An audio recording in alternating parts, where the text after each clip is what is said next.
इस बीमारी की बहुत ज्यादा डिमांड की आप लोगों ने, भाई इसको समझाइए। तो वीडियो को आप पूरा देखिएगा, बड़े ही आसानी से, बहुत आसान शब्दों में आप इस बीमारी को समझ जाएंगे और कभी भूलेंगे भी नहीं। तो वीडियो शुरू करते हैं, समझते हैं काला आजार क्या है। देखो, ये भी एक प्रकार का बुखार है, काला लगा हुआ है तो कोई अलग से कोई काला नहीं हो जाता इंसान इसमें। काला आजार, इसको मेडिकल टर्म में बोलते हैं विसरल मोनियसिस। विसरल मोनियसिस ये बीमारी का नाम है। इसे ब्लैक फीवर भी कहते हैं, या कई जगह पे अलग अलग कंट्रीज में इसको डम फीवर ही बोल देते हैं। लोगों के क्या है, नाम रख देते हैं।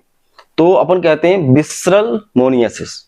अब ये होता क्या हो दोस्तों, ये एक प्रकार के जो पैरासाइट है, कह सकते हैं लिस्मोनिया डोनोवानी एक नाम का पैरासाइट होता है दोस्तों, और इस वजह से ये बीमारी होती है।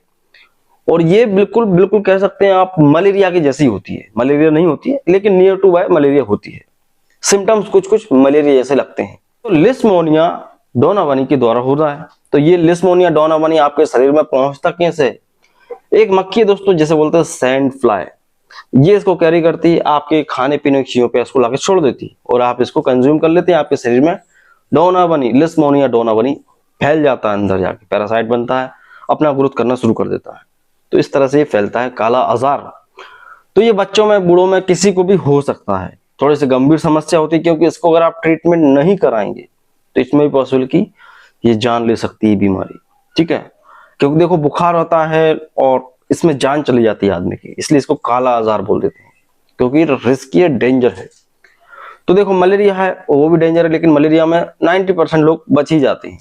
तो इसमें बहुत कम चांस होता है अगर इसको आप सीरियसली इलाज ना कराएं तो, इसलिए इसका नाम ब्लैक फीवर है। तो यहाँ पे दोस्तों बात अगर करें कि भाई इसमें साइलेंट सिम्टम्स क्या देखे जाते हैं, कि भाई व्यक्ति को कैसे पहचानेंगे आप कि भाई इसको काला आजार हो रहा है, या डम बीमारी हो रही है, या विसरल लिस्मोनियसिस हो रहा है। तो यहाँ पे दोस्तों व्यक्ति को भूख नहीं लगती है, स्किन ड्राई होने लगती है, स्केली हो जाती है, ठीक है, और कमजोरी बहुत ज्यादा आती है, बालों का झड़ना शुरू हो सकता है, साथ ही स्प्लीन का साइज थोड़ा सा बड़ा सा हो सकता है, क्योंकि स्प्लीन जो हमारी तिल्ली है उसको भी अफेक्ट करता है और बोन मैरो को भी अफेक्ट करता है। इसलिए दोस्तों यहाँ पे अगर बात करें लिस्मोनियसिस की, तो इसको हीमोफ्लैजिलेट्स भी कहते हैं। हीमो मतलब ब्लड और फ्लैजिलेट्स मतलब की मोमेंटम, ये ब्लड की मूवमेंट को भी प्रभावित करता है। एक नाम इसका हीमोफ्लैजिलेट्स भी होता है। तो ये स्प्लीन को अफेक्ट करता है, आपके शरीर में खून की कमी को बनाता है, आपको एनीमिया हो सकता है। ठीक है, तो ये सब मलेरिया में भी होता है, लेकिन मलेरिया में आदमी को ठंड लग के बुखार आता है, इसमें ठंड लग के बुखार नहीं आता है, इसमें बुखार हमेशा बना रहता है।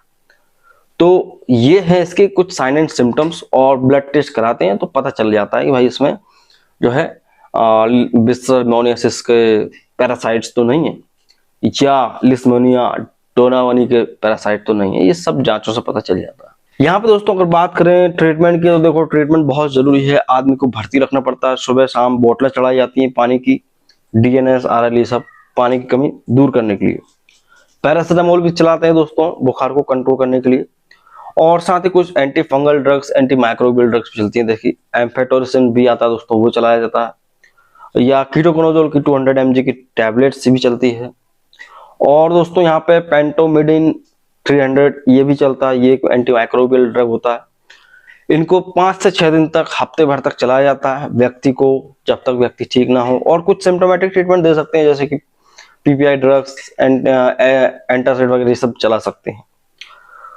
तो यही है दोस्तों क्या, मोनियसिस, विसरल मोनियसिस, काला आजार, डम बीमारी, या हेमेटोफ्लैजिलेट्स।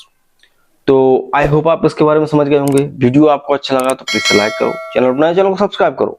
मिलता हूं आपसे अगले वीडियो में, जब तक के लिए दोस्तों जय हिंद, वंदे मातरम।